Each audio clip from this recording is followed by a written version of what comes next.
शांति। 27 अगस्त 2021 आज की साकार मुरली। शिव बाबा कहते, मीठे बच्चे, अब इस बेहद की पुरानी दुनिया का विनाश होना है। नई दुनिया स्थापन हो रही है, इसलिए नई दुनिया में चलने के लिए पवित्र बनो।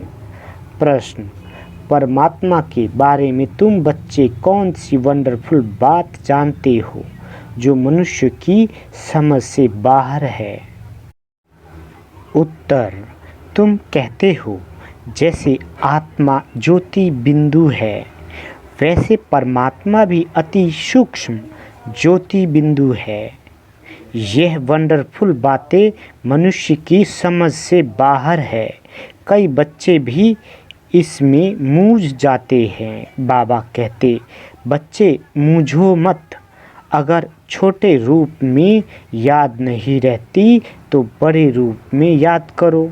याद जरूर करना है। आज का गीत, रात की राही थक मत जाना, सुबह की मंजिल दूर नहीं। ओम शांति। बाबा कहते, रूहानी बच्चों को रूहानी बाप बैठ समझाते हैं, इसलिए बच्चों को आत्माभिमानी हो बैठना है। ऐसा और कोई जगह समझाया नहीं जाता। कोई भी साधु संत ऐसे नहीं समझाते कि आत्माभिमानी हो बैठो। यह एक बाप ही समझाते हैं और किसी को कहने आएगा नहीं। यह युक्ति कोई बता नहीं सकेंगे। तुम बच्चे भी समझते हो, हम आत्मा है। आत्मा ही एक शरीर छोड़ दूसरा लेती है। कब बैरिस्टर कब डॉक्टर बनती है। आत्मा ही अभी पतित बनी है, फिर पावन बनेगी। आत्मा में ज्ञान धारण होता है। बाप निराकार ज्ञान का सागर है तो जरूर आकर ज्ञान सुनाएंगे। न पतित पावन है तो जरूर आकर पावन बनाएंगे। वह है सुप्रीम परमपिता परमात्मा। मैं तुम्हारा बाप सुप्रीम हूँ, नॉलेजफुल हूँ। मुझे अपना शरीर नहीं है। ये सब नॉलेज तुम्हारी आत्मा धारण करती है, तो तुमको आत्माभिमानी बनना है। देह अभिमान नहीं रखना है। और कोई ऐसी जगह नहीं जहाँ सुनने और सुनाने वाले दोनों देही अभिमानी हो। बाप तो है ही निराकार। वह साकार तुमको राजयोग सिखलाते हैं। बाकी सब मनुष्य है ही देह अभिमानी। भल इन लक्ष्मी नारायण के लिए कहेंगे, ये आत्माभिमानी थे, फिर भी देह भान तो रहता है ना। बाबा कहते, यह ज्ञान परमपिता परमात्मा ही आकर देते हैं। आत्मा को धारण करना होता है। आत्मा को ही पतित से पावन होने की युक्ति बताते हैं। अभी सारी दुनिया का डाउनफॉल है, फिर राइज करने आते हैं। ये तुम बच्चे जानते हो। डाउनफॉल माना डिस्ट्रैक्शन, राइज माना कंट्रैक्शन। स्थापना और विनाश। स्थापना किसकी? नई दुनिया की, स्वर्ग की स्थापना। और फिर पुरानी दुनिया, हेल नर्क का विनाश। डिस्ट्रैक्शन और कंट्रैक्शन। कलयुग है पुरानी दुनिया, इसका विनाश जरूर चाहिए। विनाश की निशानी यह महाभारत लड़ाई है। महाभारत का दृष्टांत महाभारत शास्त्र में दिखाते हैं। बाप ब्रह्मा द्वारा स्थापना करते हैं, सो तो जरूर नई दुनिया की करेंगे ना। यह है बेहद का विनाश और बेहद की स्थापना। बाप ही नया मकान बनाएंगे बच्चों के लिए, फिर पुराना जरूर खल्लास कराएंगे। तुम समझते हो, बाबा अब नई दुनिया स्थापना कर रहे हैं। तमो प्रधान से फिर सतो प्रधान बनाने के लिए हमको तैयार कर रहे हैं। विनाश के लिए महाभारत की लड़ाई मशहूर है। कहते हैं ये वही समय है, वही स्टार्स आकर आपस में मिले हैं जो महाभारत के समय थे। इस सीढ़ी में भी लिखा गया है भारत के उत्थान और पतन की अद्भुत कहानी। इस लाइन में कल्प कल्प अक्षर भी आना चाहिए।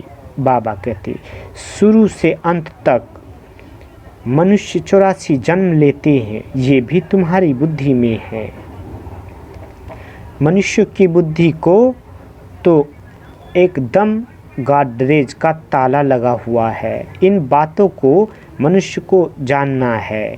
आत्माएं यहाँ शरीर धारण करती है पार्ट बजाने, तो ड्रामा के आदि मध्य अंत के क्रिएटर, डायरेक्टर, मुख्य एक्टर्स आदि को जानना चाहिए ना।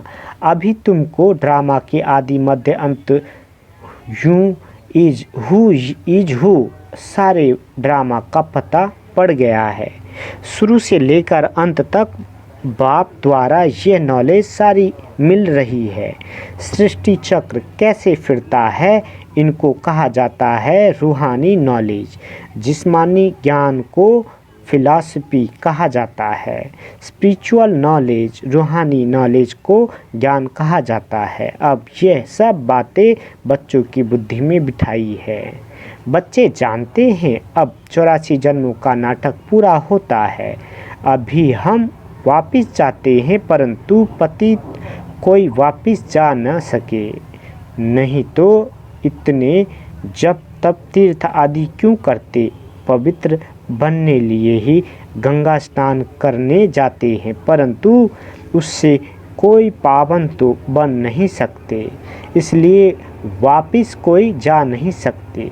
गपोड़े तो बहुत लगाते हैं कि फलाना पार निर्वाण धाम गया, ज्योति ज्योत समाया।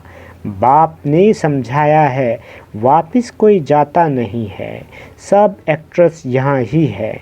अभी नाटक पूरा होता है तो सभी स्टेज पर खड़े हुए हैं।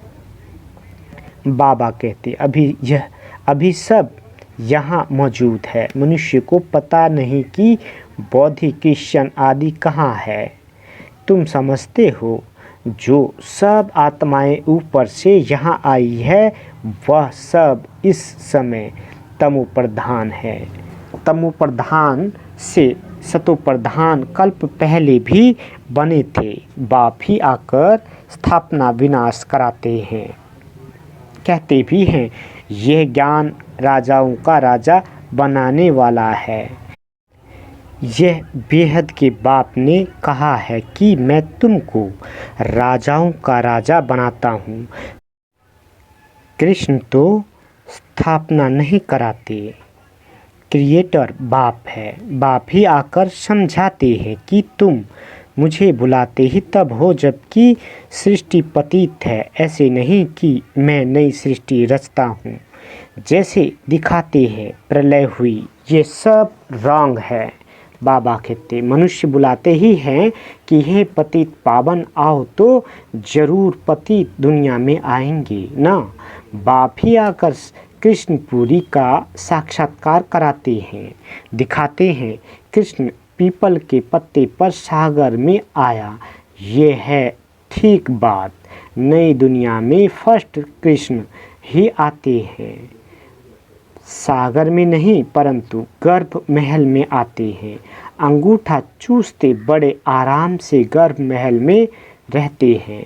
सतयुग में जो भी बच्चे होते हैं गर्भ महल में रहते हैं।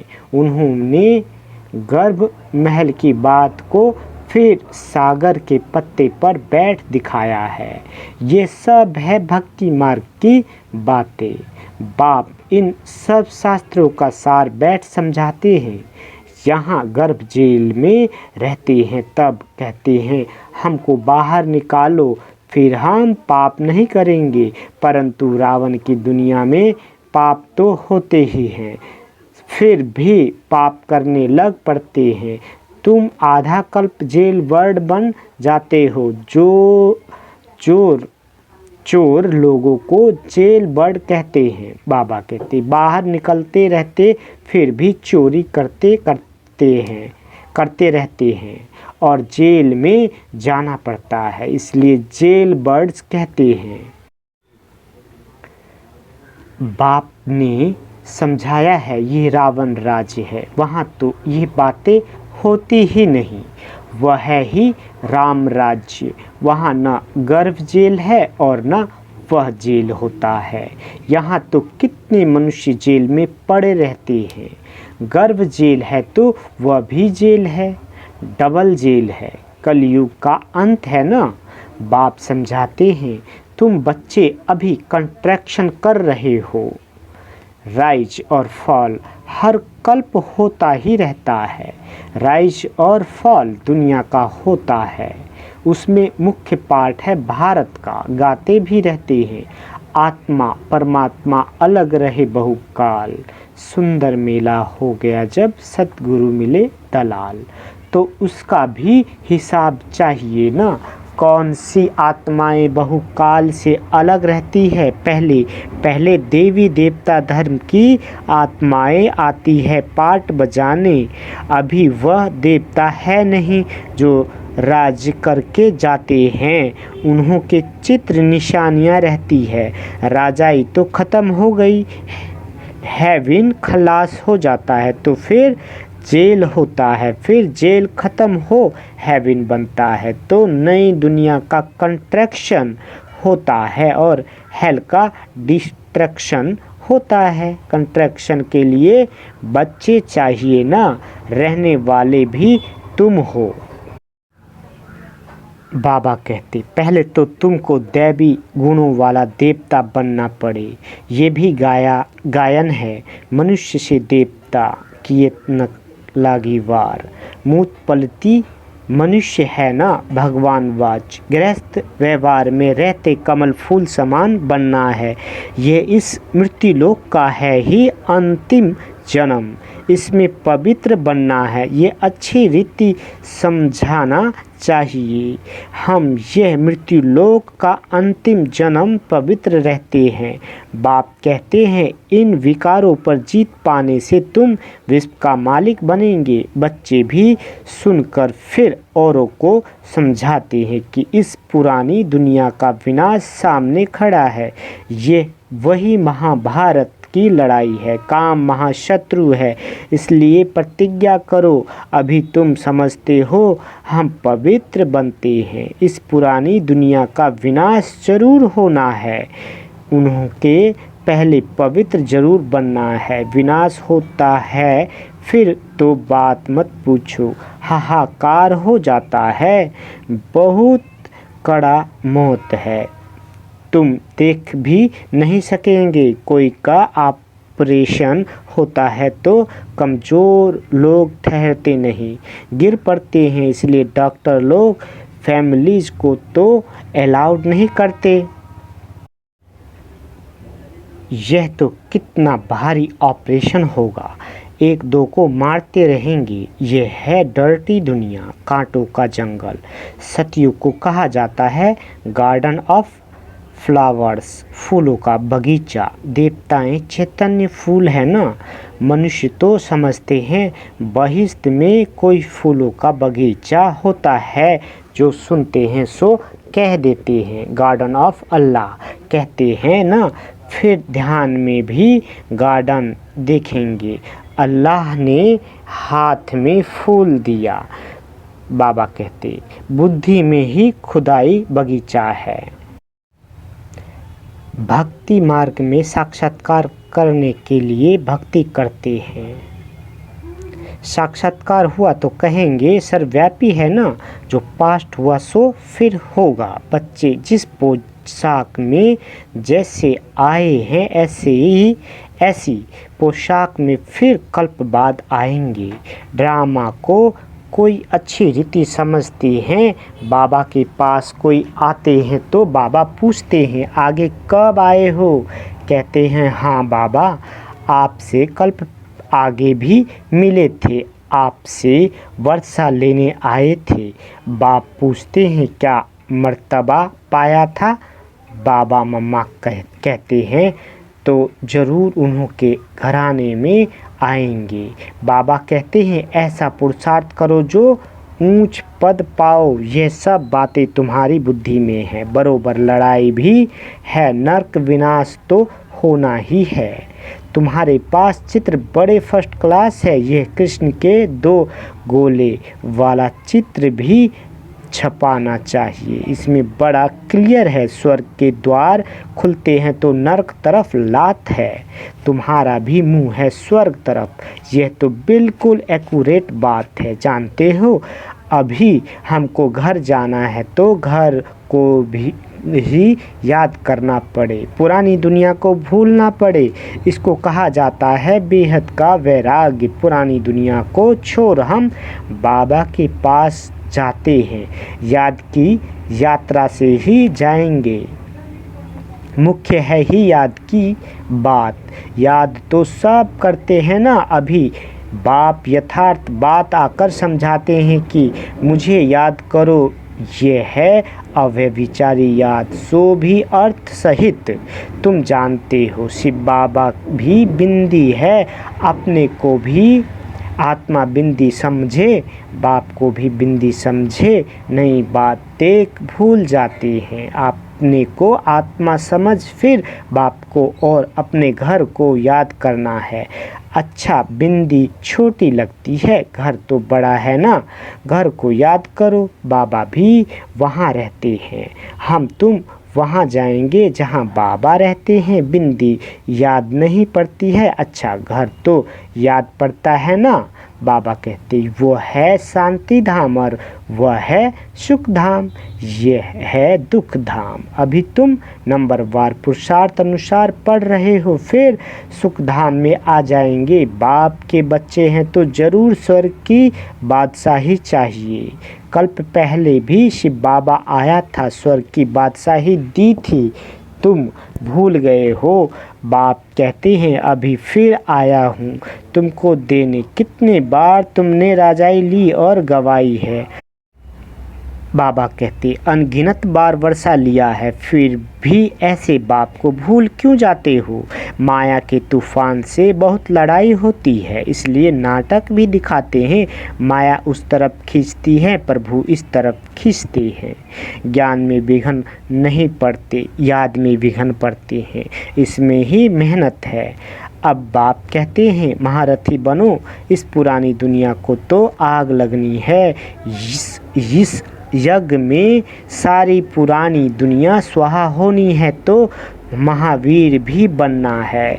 तुम बच्चों को अखंड अटल अडोल राज्य पाना है। तुम्हारा बुद्धि योग बाप के साथ ऐसा रहे जो भल कितना भी तूफान आए माया कुछ कर न सके। यह है तुम्हारी पिछाड़ी की अवस्था। जब ट्रांसफ़र होना होता है, जैसे स्कूल में इम्तिहान पिछाड़ी को होते हैं, तुम्हारी माला भी पिछाड़ी में बनेगी। तुमको बहुत साक्षात्कार होगा।